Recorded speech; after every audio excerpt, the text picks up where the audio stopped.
Hello everyone, आज है 22 जनवरी और आज इस वीडियो में हम बात करने जा रहे हैं ट्राइडेंट लिमिटेड के बारे में। 32 रुपए का ये शेयर है और वीडियो में हम डिस्कस करेंगे कि क्या आने वाले दौर में ट्राइडेंट के शेयर में हमें तेजी मिल भी सकती है कि नहीं।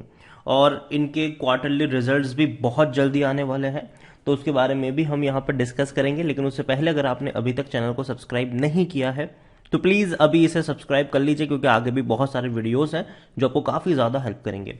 तो 32 रुपए के आसपास शेयर ट्रेड कर रहा है और पिछले एक महीने में हम देखें तो एक महीने में 5-5.5% की गिरावट है।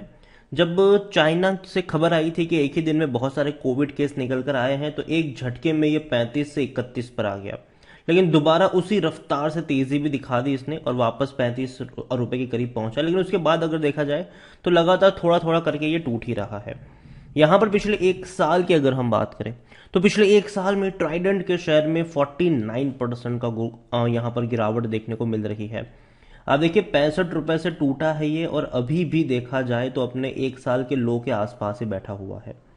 3 साल में देखें तो हाँ, 3 साल में आपको ग्रोथ देखने को जरूर मिलेगा, एक झटके में तेजी बनी जरूर थी, लेकिन अभी एक बड़ी गिरावट है, लंबे अरसे से गिरावट कह सकते हो आपके देखने को मिली है। 2022 से लेकर अब तक पूरा एक साल ये टूटता ही रहा है। हालांकि 2020 में ये पैनी स्टॉक्स था, उससे पहले भी ये पैनी स्टॉक्स ही था। एक बड़ी रफ्तार इसने पकड़ ली। रीजन सिंपल था, कंपनी ने अपने परफॉर्मेंस काफी अच्छा दिखाया था। कंपनी का जो क्वार्टरली प्रॉफिट था वो 200 करोड़ के आसपास का था, ईयरली 800 करोड़ से भी ज्यादा का इसने प्रॉफिट दिखाया था। तो लगातार इतने अच्छे परफॉर्मेंस की वजह से ये भागता चला गया।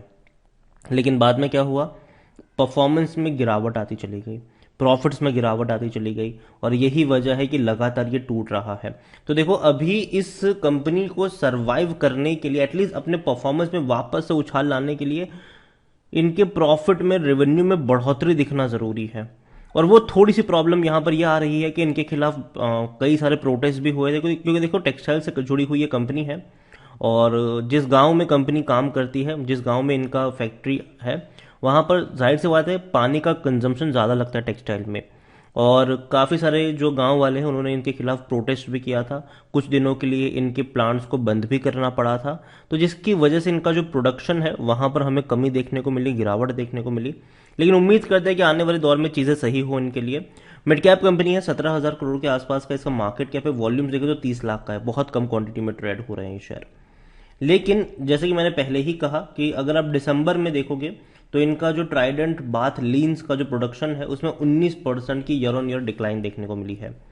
क्योंकि जाहिर सी बात है, जब कंपनी अगर प्रोडक्शन ज़्यादा करेगी तो इनको फायदा होगा, ज़्यादा सामान वो बेच पाएगी। और इवन सरकार भी उन्हीं कंपनियों को हेल्प कर रही है जो अपना प्रोडक्शन बढ़ा रहे हैं टेक्सटाइल में। हालांकि ट्राइडेंट भी उस लिस्ट में है जिसमें सरकार से इनको इंसेंटिव मिल रहा है, ऑलमोस्ट 300 करोड़ के आसपास का वो है। तो यहां पर अगर आप देखो तो इन paper, in chemical division production of paper भी अगर आप देखो तो 10% का फॉल देखने को मिला है हमें। तो ये देखा जाए तो थोड़ा सा कह सकते हैं कि उतना पॉजिटिव साइड पे नहीं है।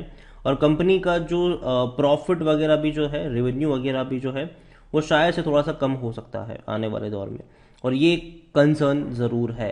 रिजल्ट्स कब आएंगे वो हम बातचीत करेंगे, लेकिन उससे पहले इनके सितंबर की बात करें तो इनका जो प्रॉफिट था वो सिर्फ 37 करोड़ का था, जो पिछले साल सितंबर में 235 करोड़ का था। तो आप समझ रहे हो कि कितनी बड़ी गिरावट है। इवन जून में 130 करोड़ का था इनका प्रॉफिट, मतलब प्रॉफिट लगातार टूट रहे हैं और ये एक कंसर्न था यहाँ पर। रेवेन्यू में भी गिरावट आ रही थी, सितंबर में 1435 करोड़ के रेवेन्यू रहे, जबकि इससे पहले जून में 1680 करोड़ के रेवेन्यू थे। 15% की गिरावट रेवेन्यू में थी और पिछले क्वार्टर के मुकाबले प्रॉफिट में 70% की गिरावट थी। पिछले साल से कंपेयर करो तब तो और भी ज्यादा गिरावट थी, ठीक है, पिछले साल से कंपेयर करोगे तो 85% की या 90% जितनी गिरावट थी। तो गिरावट बहुत बड़ी यहाँ पर देखने को मिली और ये सबसे बड़ा कंसर्न यहाँ पर है। तो ये बढ़ना जरूरी है। हालांकि अच्छी बात है कि प्रमोटर की बहुत बहुत अच्छी होल्डिंग है, 72.94% की होल्डिंग प्रमोटर लेकर बैठे हैं। 2.59 एफआईएल्स के पास है, 0.04% म्यूचुअल फंड्स के पास है। हालांकि ये पुरानी शेयर होल्डिंग पैटर्न है, सितंबर की है, दिसंबर की अभी तक आई नहीं है, लेकिन जैसे ही आएगी डेफिनेटली हम उसके बारे में भी बात करेंगे। ट्राइडेंट में प्रमोटर के पास एक अच्छी क्वांटिटी है, एक भी शेयर गिरवी नहीं है, बहुत अच्छी बात है। ट्राइडेंट में अच्छे खासे वॉल्यूम्स अभी देखने को नहीं मिल रहे, मुश्किल से 30 से 32 लाख के वॉल्यूम्स नजर आए हैं हमें डेली के। और according to Moneycontrol user सिर्फ 13% लोग हैं जो बेचने की बात कर रहे हैं। देखो पहली चीज, मेरी बेचने की सलाह नहीं है, जब तक नतीजे ना आ जाए तब तक, ठीक है। उसके बाद हम देखेंगे कि क्या करना है यहाँ पर। और कंपनी के रिजल्ट्स की जहाँ तक अगर हम बात करें तो नतीजे भी इनके बहुत जल्दी आने वाले हैं। 30 जनवरी को इनके रिजल्ट्स आने वाले हैं। आज 22 है, 8 दिनों बाद नतीजा आने वाले हैं और देखना इंटरेस्टिंग रहेगा कि भैया कैसे आते हैं। उम्मीद करते हैं कि अच्छे रिजल्ट्स हो, लेकिन देखा जाए तो इनका जो इनसाइडर ट्रांजैक्शन समरी है वो कुछ खास अच्छा नहीं रहा है। बिकवाली के ट्रांजेक्शन ज़्यादा देखने को मिले। 21 जून को पिछले साल अगर देखा जाए तो बिकवाली के ट्रांजेक्शन काफ़ी ज़्यादा रहे हैं, जो कि एक अगेन एक पॉजिटिव साइन तो वो नहीं है।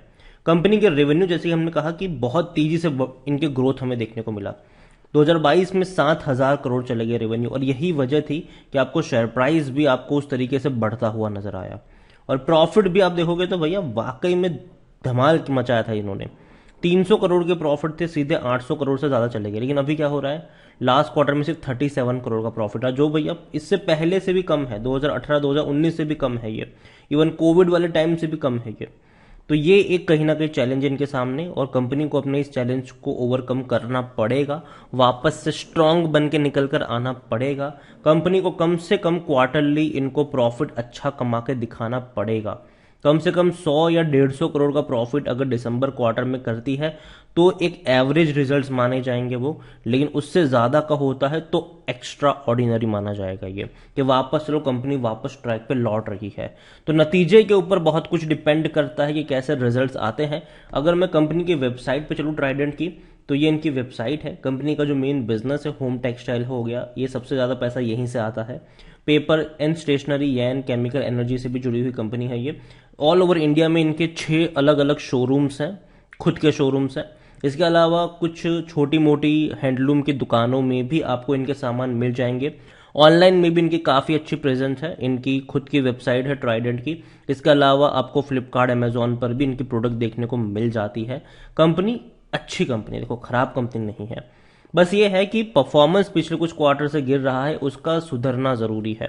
और जहाँ तक बात है गवर्नमेंट की, तो मुझे लगता है कि सरकार से काफ़ी अच्छा सपोर्ट मिल सकता है आने वाले दौर में टेक्सटाइल इंडस्ट्रीज़ को। सरकार ने खुद अनाउंस किया था 15,000 करोड़ रुपए का इंसेंटिव, और उस इंसेंटिव की लिस्ट में ट्राइडेंट लिमिटेड का नाम भी शामिल है। जब ये लिस्ट आई थी मैंने आपको वीडियो बनाकर बताया भी था कि ट्राइडेंट का नाम शामिल है, और 300 करोड़ वाले बेनिफिट में ट्राइडेंट भी इंक्लूडेड है वहाँ पर। अगर बात करें तो पी रेशो इसका 20 का है, जो कि सेक्टर पी से कम ही है। 100% एनालिस्ट कह रहे हैं खरीदारी करो। देखो पहली चीज़ मेरी ये है कि खरीदारी करिए तो पहली चीज़ बने रहो यहाँ पर, ठीक है। फिर पैनिक में आकर बेच के निकलने की ज़रूरत नहीं है, ठीक है। और फ्रेश बाइंग की जहाँ तक बात है, मैं कहूँगा कि अगर 30 रुपए के नीचे मिलता है तो थोड़ी सी क्वांटिटी ऐड करो, थोड़ी सी, ठीक है। बाकी की एक बार रिजल्ट्स आ जाने दो 30 तारीख को। देखो बहुत कुछ डिपेंड करता है उसके ऊपर कि कंपनी लगातार डिक्रीज मोड में है या यहां से एक इंक्रीज की शुरुआत हो सकती है। तो रिजल्ट्स आ जाए उसके बाद बाकी का कोई फैसला लीजिएगा तो ज़्यादा फायदे में रहेंगे। बाकी मर्जी आपकी है। वीडियो को यहीं पे एंड करूंगा। पसंद आया हो तो लाइक करो, शेयर करो। चैनल अगर पहली बार है तो प्लीज़ सब्सक्राइब करें। और ट्राइडेंट लिमिटेड के बारे में आप क्या सोचते हैं वो भी आप मुझे कमेंट में लिख कर बता सकते हैं। Thank you.